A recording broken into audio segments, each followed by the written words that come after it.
મહારાજજીએ કીધું ને કે જન્મ એવું નહીં લખ્યું જો જન્માંતરે ભવેદ પુણ્યમ તદા ભાગવતમ લભેદ.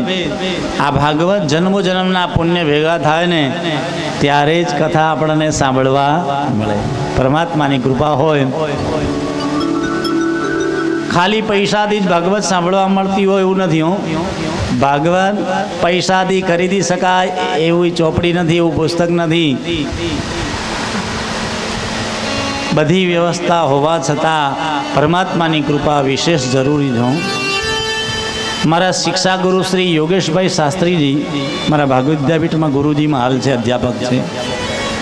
એ એવું કહેતા, એમણે મને એમનો અનુભવ એક કીધેલો કે મારી કથા એકવાર જામનગરમાં હતી અને એ કથામાં પહેલા દિવસે પોથી યાત્રા થઈ. નારદ મુનિ એકવાર યજમાન બનેલા.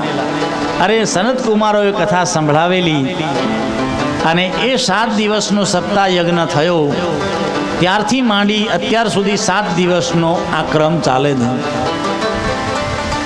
ત્યારે સૌનક મુનિ પૂછે છે, લોક વિગ્રહ મુક્તસ્ય નારદસ્યા શિરસ્ય ચ વિધિ શ્રવે કૃતઃ પ્રીતિ સંયોગમ પુત્ર તૈષ. હે મહારાજ, નારદજી તો લોક વિગ્રહ થી મુક્ત થયેલા છે. સંન્યાસ લઈને સદા ફરતા રહેતા સંત મહાત્મા નારદ મુનિ છે. નારદ મુનિ તો ક્યાં એક જગ્યાએ સ્થિર થઈને બેસતા જ નથી. અને 7 દિવસ સુધી નારદ મુનિ એક જગ્યાએ બેઠા અને એમણે ભગવાનની કથા સાંભળી, પોતે યજમાન બન્યા. તો એવો યોગ કેવી રીતના બન્યો, આ સંયોગ કેવી રીતના બન્યો, એની કથા અમને કહો. ત્યારે શ્રી સુતજી કહે છે, હે ઋષિઓ સાંભળો. એમાં બન્યું એવું કે એકવાર બદ્રી વિશાલની અંદર સનત કુમારો ચારે ભાઈઓ સનત, સનક, સનાતન, સનંદન, જે પૂર્વજાના અભિપૂર્વજમ, પૂર્વજોના પણ પૂર્વજ છે, પણ નાના 16 વર્ષના નાના યુવાન બાળકો હોય ને એવા યુવાન દેખાય છે, બાળકો જ દેખાય છે, જે ઉંમર બતાવતા નથી અને સદા હરિશરણમનો જપ કરતા હોય એવા સનત કુમારોનો ભેટો થયો નારદજીને. નારદજી ઉતાવળમાં જતા હતા એટલે નારદજીને સનત કુમારોએ જોયા.